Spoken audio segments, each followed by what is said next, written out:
Hallelujah, hallelujah, hallelujah. If today you hear His voice, harden not your hearts.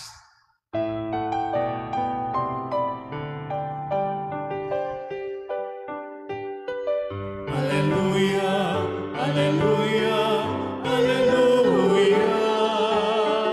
Hallelujah, hallelujah, hallelujah.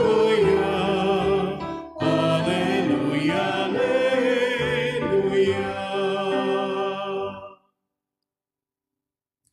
The Lord be with you. And with your spirit. A reading from the Holy Gospel according to Saint Matthew. Glory to you, O Lord.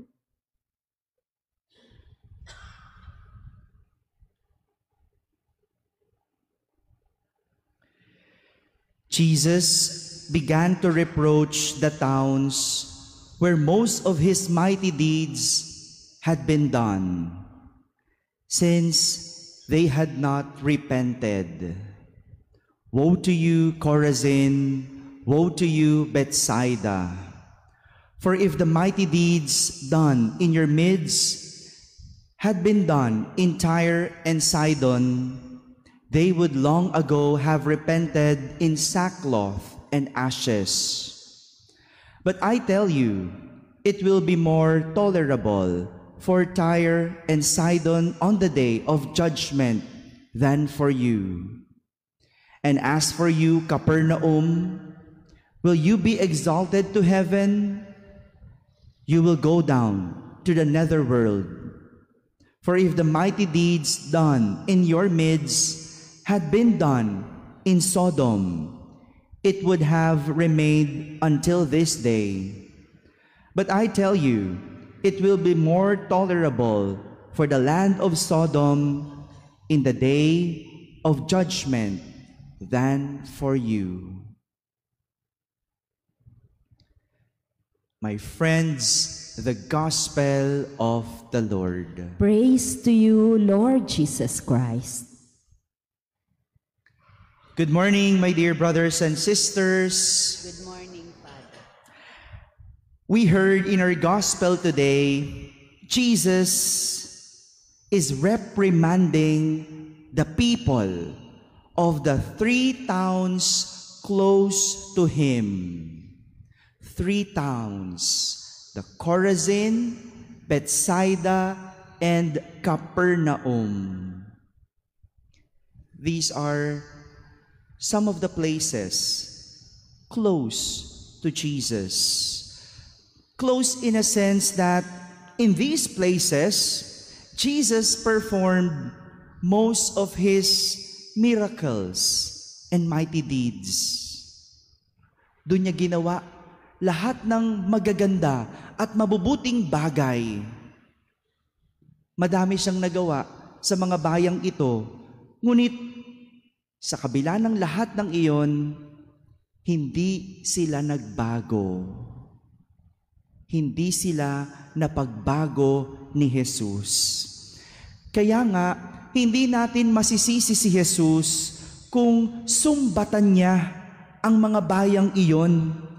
Dahil sabi niya, kung sa mga bayan ng Tiro at Sidon ko ginawa yung mga mabubuting bagay na ginawa ko sa inyo, sana nakapagbago ang mga tao doon.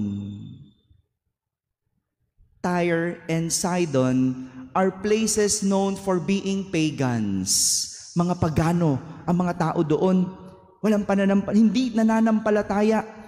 Kaya hinayang na hinayang si Jesus na kung sa Tiro at Sidon, kung doon niya ginawa yung mga maraming mabubuti, kung doon siya nangaral, kung doon siya gumawa ng mga pagpapagaling o mga milagro, alam ni Jesus na magbabago yung mga tao doon. But let us reflect and try to understand where Jesus is coming from. Tingnan natin, saan ba nanggagaling yung panunumbat ni Jesus? San ba nanggagaling yung pakiramdam ni Jesus? Why did He reprimand these cities? Kapag isang tao o kapag ang isang tao ibinigay at ginawa ang lahat para sa isang tao at hindi ito napahalagahan, ano sa tingin ninyo po ang mararamdaman ng taong nagbigay? Ano sa tingin nyo ang mararamdaman ng taong ginawa ang lahat? Hindi ba manghihinayang? Hindi ba mafo-frustrate? Hindi ba masasaktan? Hindi ba malulungkot? Halimbawa, isang magulang, pinag-aral ang kanyang anak sa isang magandang eskwelahan. Ngayong panahon na to, ang mahal ng matrikula, ano po?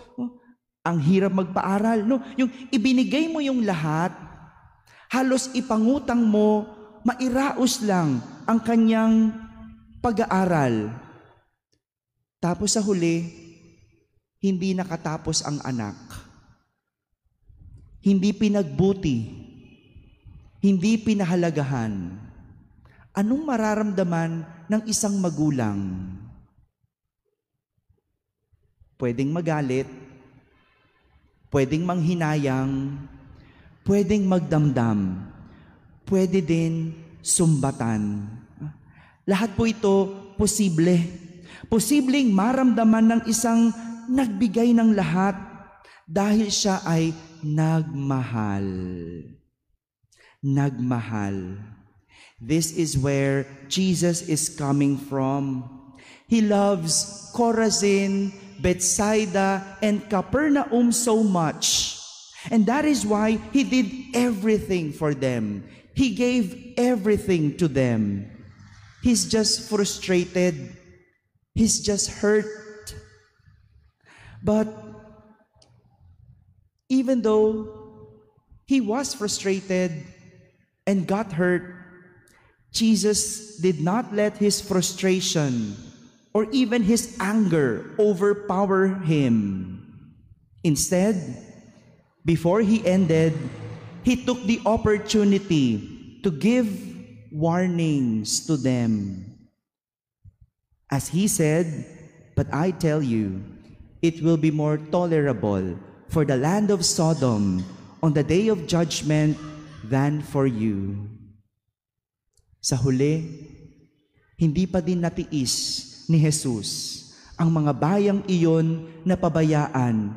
Kaya sa huli, pinagsabihan pa din niya sila na sa huling araw o huling paghuhukom, higit na mabigat ang ipaparusa sa inyo kaysa sa dinanas ng mga taga-Sodoma.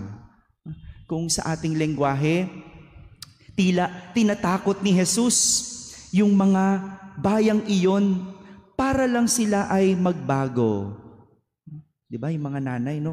Wag mong gagawin yan. Sige ka, magagalit si Lord.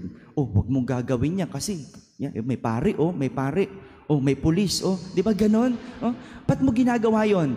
Para lang magbago. Para lang sumunod. Bakit? Kasi mahal mo.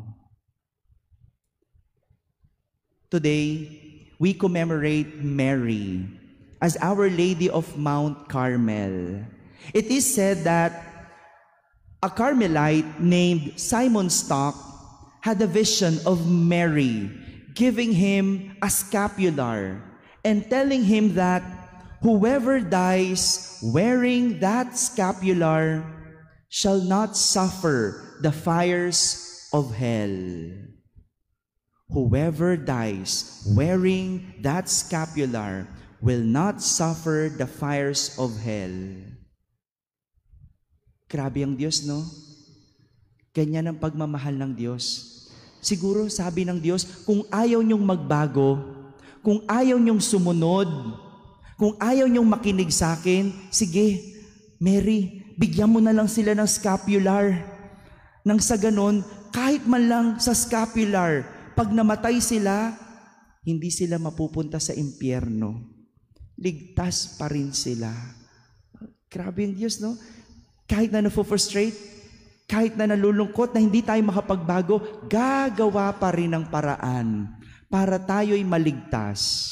Later, after the Mass, we will be distributing scapulars. Wear it with faith. As Mary said, whoever dies wearing that scapular shall not suffer the fires of hell. My dear brothers and sisters, this is one of the many initiatives of God to save us. Despite our sinfulness and hard-headedness, He still keeps on doing things to save us because He loves us. Amen.